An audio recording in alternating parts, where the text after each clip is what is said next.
오늘 이 찬양과 이 영상은 제가 오늘 새벽에 우리 고 김영자 권사님의 발인 예배, 그리고 화장, 그리고 장지까지 다녀와야 되기 때문에 어젯밤에 녹화를 해놓은 겁니다. 그래서 녹화를 해놓았지만 오늘 이 아침을 생각하고 제가 녹화를 했기 때문에 동일한 은혜가 있을 줄로 믿습니다. 자, 찬송합니다. 주의 피로 이룬 샘물. 주의 피로 이룬 샘물 참 깊고 넓도다. 그 원하는 그 신령여 다 찬송할지라.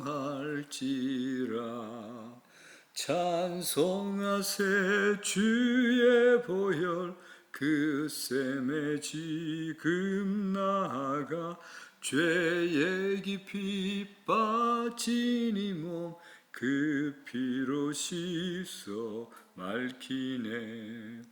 죄악 세상 이김으로 거룩한 길 가는 나의 마음 성전 삼고 주께서 계시네. 찬송하세 주의 보혈 그 샘에 지금 나아가 죄에 깊이 빠진 이 몸 그 피로 씻어 맑히네. 주 예수를 깊이 아는 놀라운 그 은혜, 하늘나라 즐거움이 매일 새롭도다. 찬송하세 주의 보혈 그 샘에 지금 나아가 죄에 깊이 빠진 이 몸 그 피로 씻어 맑히네. 내 기도하는 그 시간, 내 기도하는 그 시간, 그때가 가장 즐겁다. 이 세상 근심 걱정에 얽매인 나를 부르사 내 진정 소원 주 앞에 낱낱이 바로 아뢰어 큰 불행 당해 슬플 때 나 위로받게 하시네. 내 기도하는 그 시간 내게는 가장 귀하다. 저 광야 같은 세상을 끝없이 방황하면서 위태한 길로 나갈 때 주께서 나를 이끌어 그 보좌 앞에 나아가 그 은혜 받게 하시네. 내 기도하는 그 시간 그때가 가장 즐겁다. 이때 끝이여 큰 죄로 내 마음 심히 아파도 참 마음으로 뉘우쳐 다 숨김없이 아뢰면 주 나를 위해 복 주사 새 은혜 부어 주시네. 내 기도하는 그 시간 그때가 가장 즐겁다. 주 세상에서 일찍이 저 요란한 곳 피하여 빈들의 선화산에서 온 밤을 세워 지내사 주 예수 친히 기도로 큰 본을 보여주셨네. 아멘. 하나님 말씀 구약 성경 예레미야 33장 1절에서 3절까지 말씀입니다. 구약 성경 예레미야 33장 1절에서부터 3절까지 저와 여러분들이 합독을 합니다. 예레미야가 아직 시위대 뜰에 갇혀 있을 때에 여호와의 말씀이 그에게 두 번째로 임하니라. 이르시되 이를 행하시는 여호와, 그것을 만들며 성취하시는 여호와, 그의 이름을 여호와라 하는 이가 이와 같이 이르시다. 너는 내게 부르짖으라. 내가 네게 응답하겠고 네가 알지 못하는 크고 은밀한 일을 내게 보이리라. 아멘. 자, 2절 3절 다시 한번 합독합니다. 시작. 이를 행하시는 여호와, 그것을 만들며 성취하시는 여호와, 그의 이름을 여호와라 하는 이가 이와 같이 이르시도다. 너는 내게 부르짖으라. 내가 네게 응답하겠고 네가 알지 못하는 크고 은밀한 일을 네게 보이리라. 3절만 한 번 더 합독을 합니다. 시작. 너는 내게 부르짖으라. 내가 네게 응답하겠고 네가 알지 못하는 크고 은밀한 일을 내게 보이리라. 아멘. 자, 기도합니다. 하나님 아버지, 이 아침에도 주의 은혜를 구합니다. 은혜를 구합니다. 예수 십자가 보혈의 은혜를 구합니다. 기도의 기쁨을 경험할 수 있는 기도의 은혜를 구합니다. 또한 말씀이 귀에 선명하게 들려오는 하나님의 음성을 들을 수 있는 복된 시간의 은혜를 구합니다. 오늘 하루도 성령 충만할 수 있기를 구합니다. 우리 삶의 모든 영역에 필요한 일용할 양식을 아버지께 구합니다. 이 모든 것을 다 공급받고 하나님의 손을 붙들고 동행하는 이 하루 오늘의 은혜를 구합니다. 저희들에게 은혜를 다하시옵소서. 예수님 이름으로 기도드리옵나이다. 아멘. 자, 기도가 최상의 삶입니다라는 제목으로 말씀 전합니다. 기도는 인간적인 것이죠. 동시에 하나님을 향한 성스러운 행위입니다. 기도는 신비한 것이죠. 그런데 내 일상에서 경험하는 실제적인 것입니다. 또 기도는 하늘과 이 땅을 연결하는 겁니다. 기도는 죄인된 우리가 하나님과 만난다는 그 이야기 때문에 그 점에서 신비한 것이고 기적입니다. 기도는 보이지 않습니다. 기도는 보이지 않아 그 형체를 알 수 없어 시작은 미미하지만 깊어질수록 상상을 초월하는 경험을 하게 됩니다. 그렇기 때문에 신앙은 기도만큼 갑니다. 신앙의 깊이는 기도의 깊이입니다. 그래서 사도 바울은 기도에 대해서 쉬지 말고 기도하라라고 했습니다. 이 말은 신자는 기도 없이는 살 수 없다라는 겁니다. 나는 잘 믿고 있는가?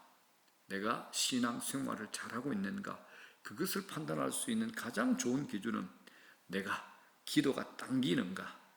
내가 기도에 대한 목마름이 있는가라는 겁니다. 여러분들 하나님 경험하고 싶으시죠? 이건 기도의 세계에서 제일 깊게, 제일 쉽게 경험할 수 있는 일입니다. 신앙이 늘 쳇바퀴 돌듯 제자리 걸음이고 추상적인 것이고 또 이론적인 것에 머무는 이유는 기도의 자리에서 기도에 불이 붙지 않았기 때문입니다. 신앙의 깊이는 기도의 맛이 익어갈 때입니다.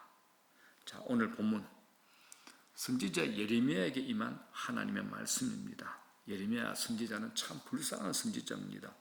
보통 선지자 그러면 엘리야, 엘리사, 다니엘처럼 하나님의 능력을 힘입어 많은 기적을 베풀고 하나님의 일하심을 본인들을 통하여 세상에 보여줍니다. 그런데 예레미야는 다른 선지자들과 비교해서 도무지 기적이라고는 일어나지 않았던 겁니다.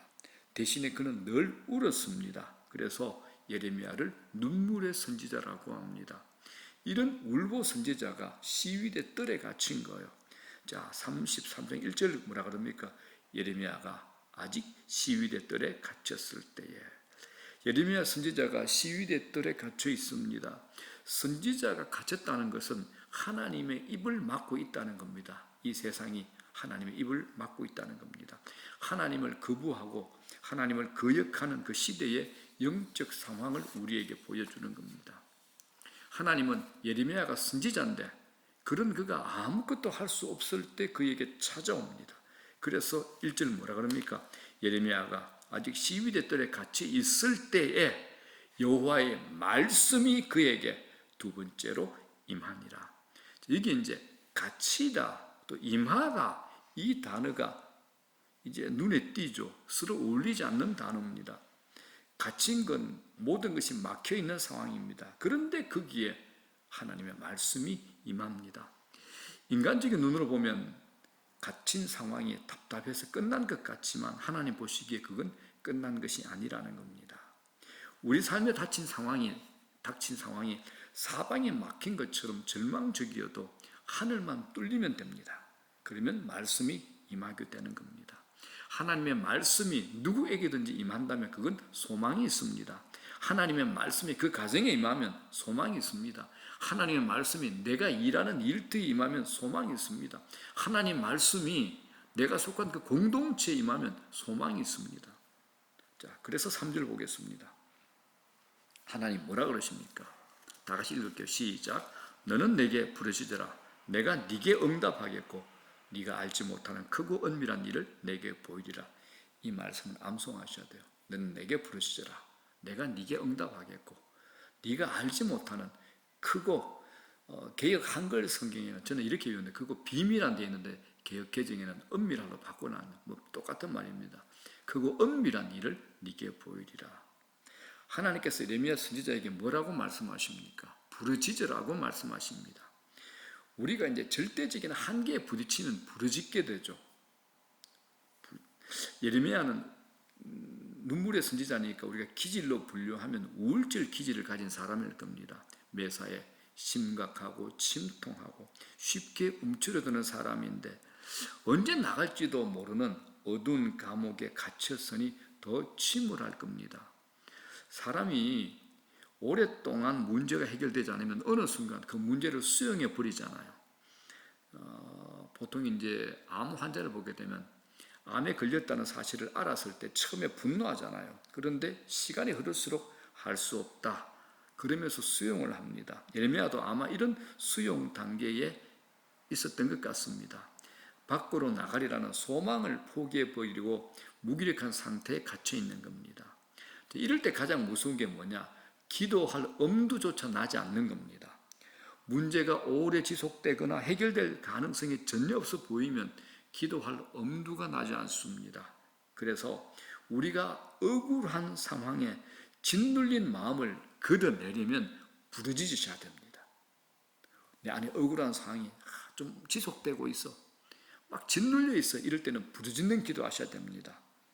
우리가 찬양도 크게 하고 손뼉도 치고 손을 번쩍 들기도 하고 기도를 통성 기도하는 거 있잖아요. 외치는 기도, 부르짖는 기도하는 이유는 그걸 통해서 내 내면에 있는 어둠과 답답함과 엉어리진 것을 털어내기 위함입니다.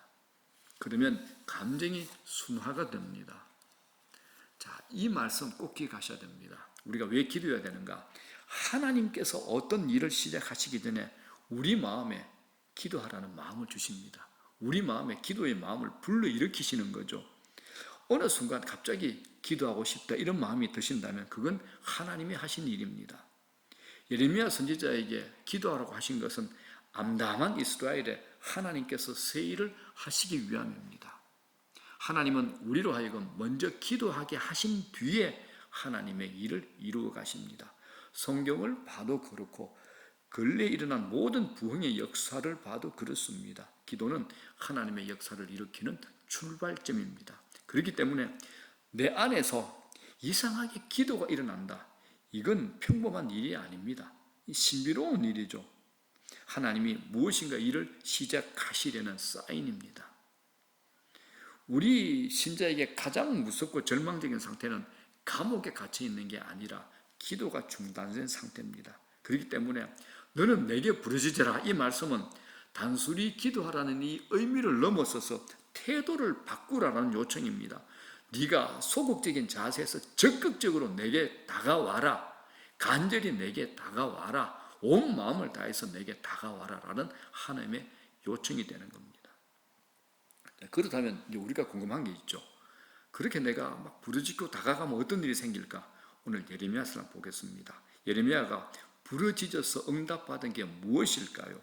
자, 6절, 7절 그 응답의 내용이 구체적으로 나옵니다. 이렇게 되어 있죠. 그러나 보라, 내가 이 성읍을 치료하며 고쳐 낫게 하고 평안과 진실이 풍성함을 그들에게 나타낼 것이며 내가 유다의 포로와 이스라엘의 포로를 돌아오게 하여 그들을 처음과 같이 세울 것이며.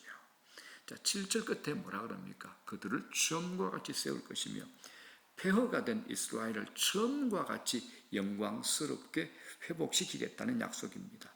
이렇듯이 기도는 회복을 가져옵니다. 자, 우리 교회 공동체 안에, 믿음의 공동체 안에는 하나님을 경험한 사람이 있고 그렇지 못한 사람도 있습니다. 그런데 영적인 체험이 있는 사람은 그렇지 못한 사람에 비해서 신앙의 활력이 있습니다. 생동감이 있습니다. 어지간한 일에 넘어가지 않는 영적 강단이 있죠. 저는 이걸 영적인 맷집이라고 표현합니다. 신앙이 자라려면 이 체험이 반드시 필요합니다. 하나님은 우리로 하여금 당신을 경험시키기 위해서 자꾸 기도하라라고 촉구하십니다. 기도하는 사람들은 영적인 것에 민감합니다. 자기가 구한 것을 잘 알 뿐만 아니라 하나님이 그 일을 어떻게 이루어 가시는지에 대해서도 관심이 많습니다. 이걸 뭐라 그럽니까? 기도와 삶이 분리되지 않았다라고 얘기합니다. 기도와 내 삶이 분리되지 않고 긴밀하게 연결된 기도하는 사람들은 어떤 일이 일어났을 때 거기서 일하시는 하나님의 역사에 민감하게 반응합니다.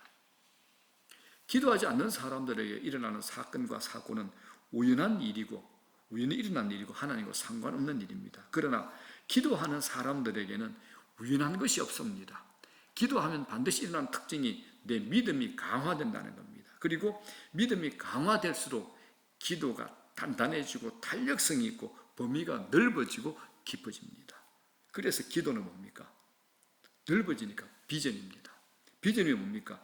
현실을 넘어서는 세계를 보는 겁니다. 사람들은 시간이 지나고 자기 눈앞에 오고 자기 손에 잡혀야지 반응하는데 믿음의 사람들은 미리 보는 겁니다. 당장 이해할 수 없는 것을 바라보는 것, 이걸 비전이라고 그러죠. 자, 여러분의 생각을 알고 싶습니다. 기도는 평탄할 때 하는 겁니까? 아니면 어려울 때 하는 겁니까? 많은 사람들이 평탄할 때가 아니라 어려움이 닥쳐야 기도합니다. 그러나 기도는 평탄할 때 하시는 겁니다. 평탄할 때 더 많이 하셔야 됩니다. 문제가 있을 때 하는 기도는 어떤 기도입니까? 불을 끄는 기도죠. 문제를 잠재우는 기도. 그러나 아무 문제 없이 평탄한 때 하는 기도는 집을 짓는 기도입니다. 이 둘은 굉장히 다릅니다. 그래서 1시간 기도가 그렇게 중요합니다. 평탄할 때나 문제가 있을 때나 1시간 기도가 그렇게 중요한 겁니다. 문제가 생겼을 때 불을 끄기 위해서 하는 기도는 문제 자체에 매달리느라고 하나님을 주목하기 어렵습니다. 그러나 평탄할 때 기도할 때는 온전히 하나님께 주목하면서 기도의 지경이 넓어지고 깊어지게 되고 내 믿음도 자라게 되는 겁니다. 그러므로 여러분, 평소에 평탄할 때 기도하시겠습니까? 아니면 문제가 생길 때마다 그때마다 기도하시겠습니까? 수리형 기도하시겠습니까? 정비형 기도하겠습니까? 자동차는 자기가 6,000km 뛸 때마다 엔진 오일 갈고 또 몇 킬로 뛸 때마다 브레이크 오일 갈고 손보고, 이게 정비형 인생이죠. 수리형은 뭡니까? 사고 나고 차가 멈추면 이제 정비소 가는 겁니다. 그러면 이게 돈도 많이 들고 시간도 많이 들고 에너지가 훨씬 더 많이 소비됩니다. 기도도 똑같습니다. 수리형 기도 인생 살겠습니까? 정비형 기도 인생 살겠습니까? 우리가 건강한 상태에 있을 때 하나님의 뜻을 분별하기가 좋습니다. 나를 향한 비전을 발견하기가 쉽다 합니다. 그러므로 평탄할 때, 건강할 때 1시간 기도로 여러분들 집을 세우시는 기도하시기를 바랍니다. 자, 이제 말씀 정리합니다. 저는 이 말씀을 다 같이 한번 읽어보면 좋겠습니다. 다시 읽겠습니다. 시작. 기도는 인간적인 것이면서도 하나님을 향한 성스러운 행위입니다. 기도는 신비한 것이지만 내 일상에서 경험하는 실제적인 것입니다. 기도는 하늘과 땅을 연결하는 것입니다.